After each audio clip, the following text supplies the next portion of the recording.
and on your side.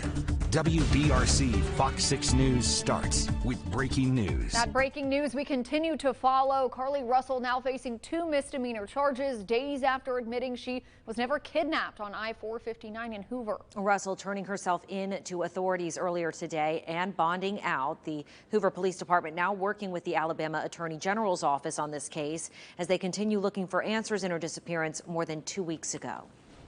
As we know, actions can have consequences, and that's why we're here today. We don't see this as a victimless crime. There are significant hours spent, resources expended as a result of this investigation, and not only that, but the many men and women who are civilians that wore those yellow vests on a hot afternoon and evening looking for someone they thought was abducted. In a moment, we're going to break down the charges she's facing and the new reaction we're getting tonight from Alabama Attorney General Steve Marshall. Plus, a look at how leaders are pushing to change how the state handles cases just like this. But first, let's get to your weather and that dangerous heat that will be with us throughout the weekend. Yeah, we have another First Alert Weather Day tomorrow. Wes, what do people need to keep in mind for the weekend? Well, need to keep in mind we're going to have heat index levels 100 to 106 over the weekend. But on top of that, the actual air temperature could get close to 100 degrees. And you get this kind of heat, and for this type of stretch that's going to continue into early next week. I know it's tough for the AC to even keep up in this kind of hot weather, so just make sure you might want to consider closing the blinds during the day, take some steps, maybe hold off on doing the laundry until the evening because of this hot weather that's on the way. You can see the heat index 100 to 105. Isolated PM storms will be possible. Some of those could help us out in a few areas, and where those storms pop up, they're going to be intense. Some of those storms today, we had frequent lightning, some gusty winds, up to 2 inches of rain in some spots, so watch out for those pop-ups tomorrow. Right now, radar has quieted down. We don't see any storms out there tonight, so we've seen those in for the day, but they will start popping up tomorrow around 2 o'clock. We'll walk you through that hour-by-hour forecast, help you plan out the weekend coming up in First Alert Weather. All right, Wes, let's get back to that breaking news and the charges now facing Carly Russell. Yeah, Lauren, Hoover Police today announcing 2 misdemeanor charges against her. She's charged with 1 count of false reporting to law enforcement and 1 count of falsely reporting an incident. Now, both of those are Class A misdemeanors and each carry a $1,000 bond. As we told you, Russell posted bond and was released earlier today. Now, these charges coming just days after that statement Carly made through her attorney saying she was never kidnapped and there was no baby on the side of I-459 on the night of July 13th. Tonight, investigators still trying to figure out where Carly was during those 49 hours she was missing and figure out a possible motive. In a new statement tonight, we learned Alabama Attorney General Steve Marshall is now vowing to seek restitution from Russell if she's convicted on those charges. He says his office's role is not just to present the facts in the case, but also to develop an argument for possible restitution for investigative costs. And also, during today's press conference, Hoover Police Chief Nick Durzis voiced his frustration over why Russell is only charged with misdemeanors and not felonies in the case. He wants state lawmakers to change that law.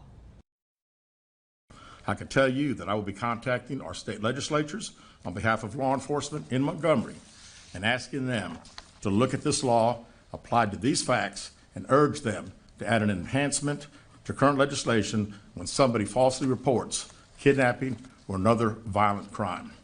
Hoover City leaders also telling us they'll look at their own resolution to ask the state for tougher penalties. And along with that issue, one topic that keeps surfacing in the aftermath of this hoax is what impact it could have on kidnapping cases in the future. Many fear that it could harm the chances of people of color being safely found. Our Taylor Pollock spoke with one Alabama lawmaker who wants to pass a bill that would put a spotlight on those people should they go missing in the future. Taylor, tell us more about it.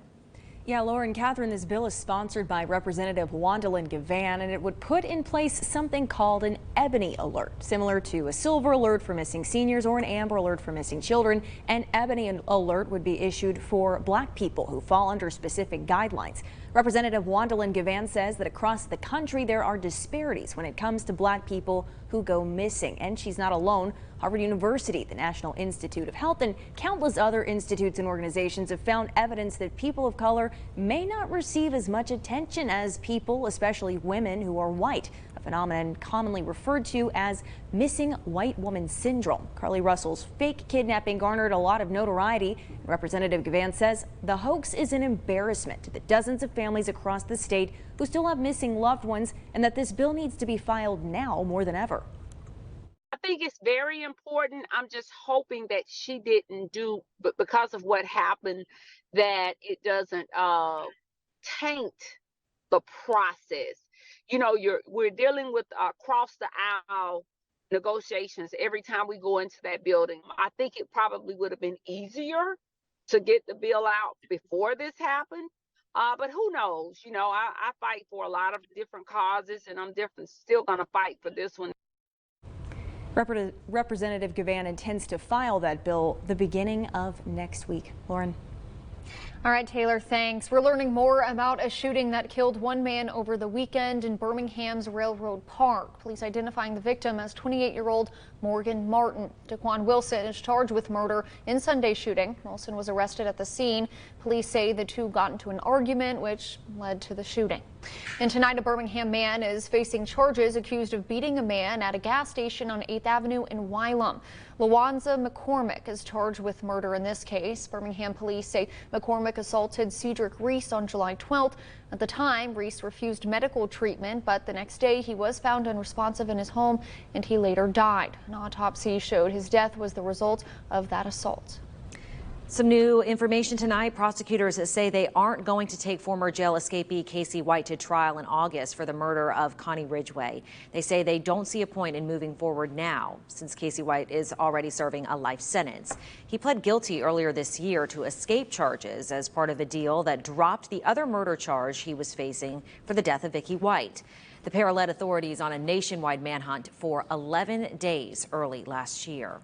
Well, some good news tonight for Pelham Police Officer Elizabeth Minter. She is now out of the hospital nearly a month after being hit by a car. The accident caused severe injuries for Officer Minter when she was thrown several feet and knocked out of her boots. In a statement from Officer Minter released by Pelham Police, she described the process as long and painful, but that everything is healing on track. She says she has about 9 weeks until she can try to start walking again.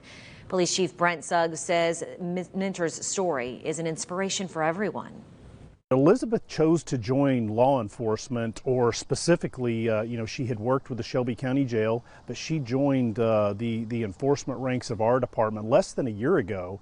And in a time when we are struggling in law enforcement to retain and recruit people to be in this profession. So her decision to do that and her decision that she wants to continue in law enforcement is a testament to her character. And the chief says their department has identified the driver who hit Officer Minter. They expect to have additional information in the next month.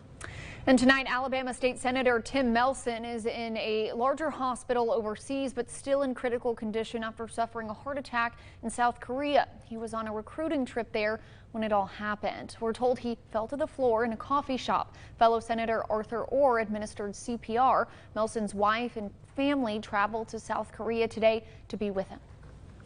Well, tonight is the deadline for filing official challenges against the state's new congressional map. The plaintiff in the case that led the Supreme Court to force a new map says this new version doesn't give black voters the opportunity to elect a candidate of their choice, but Republicans say it does. According to the court, black people had an opportunity to elect someone of their choice. But we were not allowed to consider race when drawing the lines. Just can't rely on demographic numbers alone. You have to show that you can create a map that takes race into consideration, but that also comports and pays attention to traditional standards and principles of map making. The next hearing on the new congressional map is August 14th. And President Biden is in Delaware tonight, just hours after traveling to Maine to talk about the economy and what he calls his Bidenomics plan. While talking to a textile factory today, he says he believes his agenda is creating a boom in manufacturing, investments, and jobs. He also signed an executive order that supports domestic manufacturing in the U.S. Here's how it works. Federal agencies research and fund development to encourage innovation. This executive order dictates that those agencies have to prioritize domestic manufacturing when it comes time to bring those inventions to market. They can't go abroad, they have to look here.